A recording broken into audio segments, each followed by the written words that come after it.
For John and Stella Albert and their 3 kids, a family isn't a family without at least one dog. Love dogs. Been around my entire life. When I met John, he told me we will only ever have boxers. The Alberts' first boxer, 13-year-old Mocha, is calm and easygoing, a little too easygoing. Our son was wanting to play with a dog, and Mocha just wasn't responding. She wouldn't play with him, she wouldn't run with him, she wouldn't respond to his affection. We had moved into a house and we had a yard, and so we were ready for a more active dog. 5 years ago, the Alberts spotted then 1-year-old Coach at Boxer Rescue. He seemed like the perfect pet, until they got him home. Right away, he ate 2 leather couches. So my wife got a dog trainer, and it did some good. He didn't eat anything anymore. Up until about the last year, he's been a great family pet. Coach is the best dog in the whole wide world, and I love him so much. But about a year ago, the behavior of 5-and-a-half-year-old Coach took a dangerous turn. Stella would talk to me about him being very aggressive when people would come to the door, and being very aggressive when the meter people would come.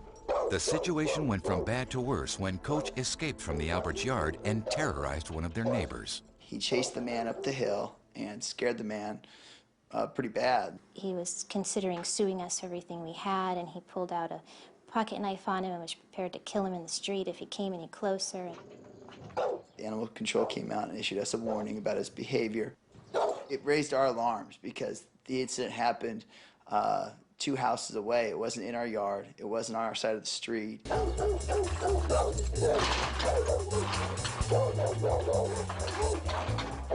talked to a lot of people about it. The impression we got was that this was a behavior that couldn't be fixed, that this dog had a nervous disorder, that this behavior would get worse and he would eventually harm our children and, turn on us. So we were terrified. We made the appointment to put him to sleep, and the kids knew about it, and we involved them in it. My oldest son was struggling badly with it. It's his dog, and he loves that dog. They've grown up together.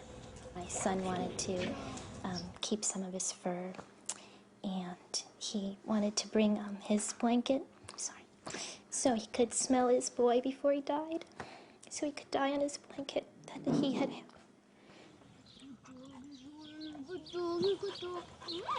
We were thinking about getting a psychologist for our son to see how we should deal with him to put this dog away. The night before he was supposed to be put to sleep, I saw a tiny little ad that said, if you have problems with your dog, give us a call.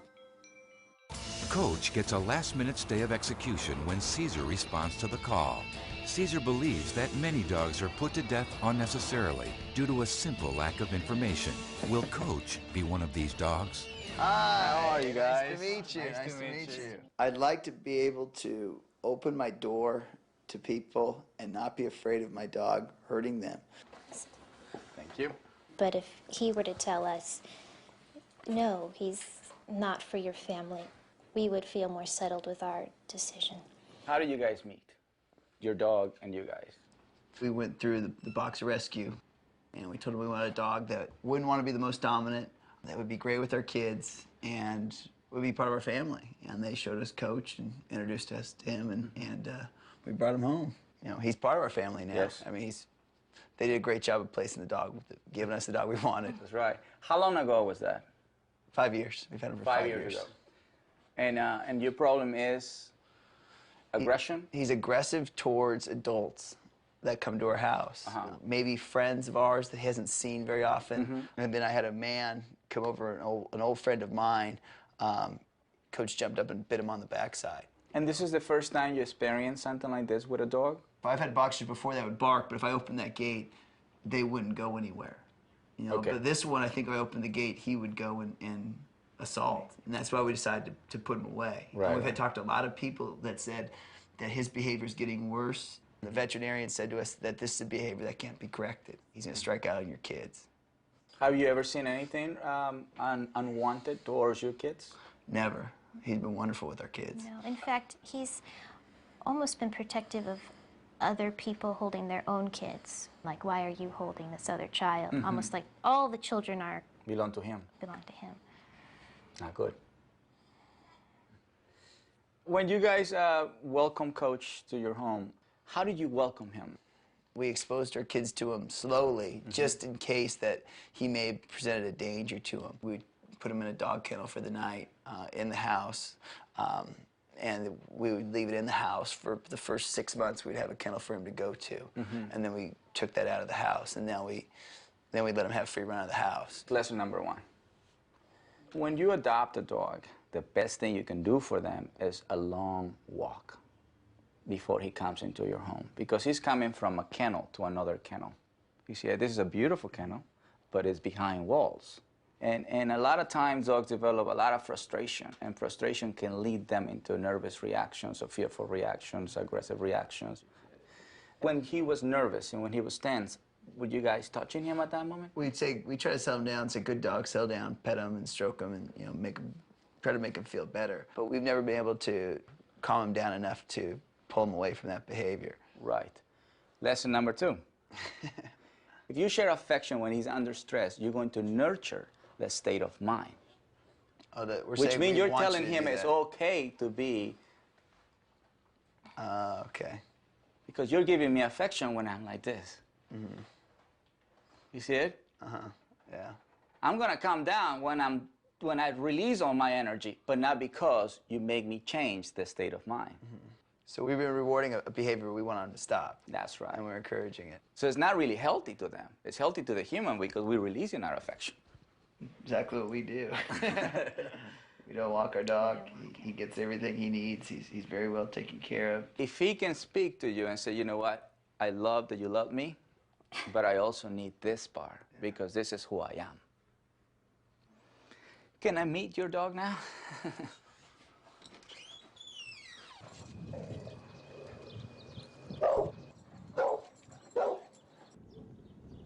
I'm going to show you how to meet dogs. Caesar believes that how you begin an encounter with a dog is critical. When you meet dog for the first time, you never touch, you never talk, you never give eye contact. What you do is you walk in and you claim that area. And the way he's behaving around me is very calm, submissive. Look, he's doing this. This is not a dangerous dog. This is just a dog that is bored. So he needs challenge. Your dog needs exercise. And after exercise, and then he needs rules. Eventually, once things are in place, then you share friendship. In the meantime, this is not a dog supposed to be put down to sleep. Look at this. I mean, somebody who was in death row, he's not guilty of anything. I'm blown away. There was actually the decision to put him down, not only from neighbors, from doctors. Because they're not really coming to evaluate their psychological state of mind. Let's help this family to erase aggression, to erase territorial behavior. And it's not true that because he's bitten somebody else that he's going to turn around and bite one of his kids. Now, No. in his mind, he feels he's the dominant one. So he have to move forward to defend his pack, but they never go against his pack. Okay. So this is not a dog that is going to bite the kids. Absolutely not. You will see signs by now. Now, when you Caesar insists that the family start Coach on a routine of regular long walks to help him work off some of his pent-up frustrations. The problem is the Alberts are terrified of taking him beyond their yard. I want to be able to take him out on the walk and not be afraid that if my kids drop the leash that he's going to go hurt somebody. When you guys touch leash or choke chain or whatever it is to take him to the outside world, he have to go into that state of mind right away. Okay. Okay, shh, no, outside. Good, very good. Okay, come on. There you go. There. Stay. There you go. And then you put the leash on. Now, at the moment I move, he moves. At the moment I stop, he stops. A little bitty tug right there that I did, just for him to understand that I am now in control of his reactions. Sit. Sit, come on. Sit down. All right. A little tense right there, but if I don't react to it and then he learns to accept me, he learns to trust me. Say, I make the move outside, right here. So he has to stay right here in that position. That means he's following us. At the moment we stop, he stops. Not a lot of struggle, you know. It would be nice if he learns to sit down eventually, which I like to manipulate dogs first physically, because I want them to relate themselves to my touch, to my physical touch. Dogs with each other, they touch each other, they bite each other. So it's a physical touch that tells them what to do. So that's what I'm doing. And now I'm just moving. I'm not saying follow me. I'm just moving, because pack leaders never say let's go. They just go. That makes sense. Okay? That makes a lot of so sense. the more you practice dog psychology, the more in tune you become to his reaction. No giddy ups, just walk. Well, because you're practicing more leadership than dog training. See, dog training involves a lot of talking. Sit down, stay calm, heel. That's a conditioning after you achieve leadership. Then you can teach sound. Right now it's more about energy, body language. You are communicating, you're communicating the way they communicate. And the more we do this, the more he knows, okay, if people is over there with dogs, I'm not supposed to be distracted to it. I'm supposed to pay attention to my pack leader. Right now, your dog is antisocial because he doesn't get to be challenged. You can have a big castle, you still have to go out. You know, when I was invited to come to this home, they picture this horrendous dog, this dog that's been biting, you know, mail people, UPS people, a neighbor. And I got to find out that we have a dog that just needs a little bit of direction. Definitely, we have to come back. I have to come back to provide more information, or to make sure the family is following with the information that they received today. Hey guys, how are you? Awesome. So happy to see you guys again. Seeing you again. How things are going, guys? We can take him by people without him trying to get after him. He'll just stay right with us. In about 5-10 minutes into the walk, he'll do what he needs to do and won't take as many corrections. Is anything else you want me to help you with? I was hoping you could help us correct. You're getting rid of completely the gate ramming. Coach used to go into a frenzy when anything, animal, man, or machine, approached the other side of this gate. Daddy, one of Caesar's favorite pit bulls, plays the role of bait, while Caesar works on reconditioning Coach's behavior. With a sharp pull on the leash or a firm, assertive touch, Caesar makes sure to correct Coach before his behavior is able to escalate. If Coach can learn to resist this, he can resist anything. Hey.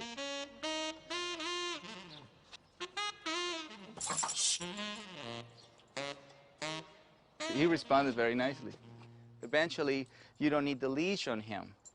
Eventually, it's just because you just felt this way and the animal senses that your energy changes. So that's how in tune you have to be. Stay. Good boy. And this is how you're going to condition the mind to listen to you, because you say something and you ask for behavior right away. Not seconds later, right away. I see a big difference. He's been doing a lot better. We've been walking Coach to school. The school is 2 blocks away from here. So now Coach plays part of being a babysitter. Since you guys are doing really good walking with your dog and involving him more into your daily life, a backpack is going to help you to intensify the challenge in the outside world. Bring him right here. You have to be in a very good state of mind, because we want him to associate this with calm submission. A little resistance. Kate got very excited when we bring the backpack, because he's now going to carry his book, and he's going to be the only kid that has a dog that brings him to school. So it's beautiful. It's like the Little Rascal story kind of thing. It's not a lot of weight, but mentally speaking, it's a lot for him, which that's the challenge that I'm talking about. Very good. Can you see it already? Yeah. Oh, yeah. Head down, ears back. Caesar's done more for us than just teach us how to walk a dog. He's given us the ability to keep a member of our family. I think Coach is very happy to be alive, to tell you the truth. I am not a psychic, but I can definitely feel that he trusts me in a matter of an hour. Is he grateful? Absolutely. That's just the beauty of dogs. They're grateful when they're next to a person who truly understands what is best for them. I think Kate is feeling a huge relief today that his dog can stay with him. I know he loves Coach so much, so that's a huge relief to our family. I feel great that Coach is still with me, I feel a lot happier because I still have someone to talk to.